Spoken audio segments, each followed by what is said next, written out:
Glaubenssatzarbeit alleine reicht nicht.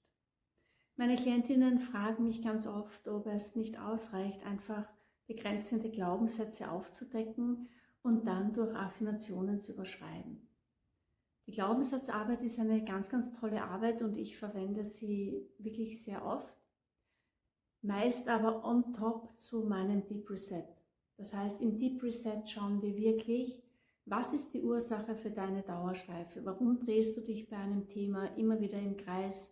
Hast das Gefühl, immer wieder am gleichen Punkt zu landen? Ich glaube, du weißt schon ganz genau, welche Entscheidungen du treffen solltest, wo du Grenzen setzen solltest, wo du Muster durchbrechen möchtest, aber es gelingt dir nicht.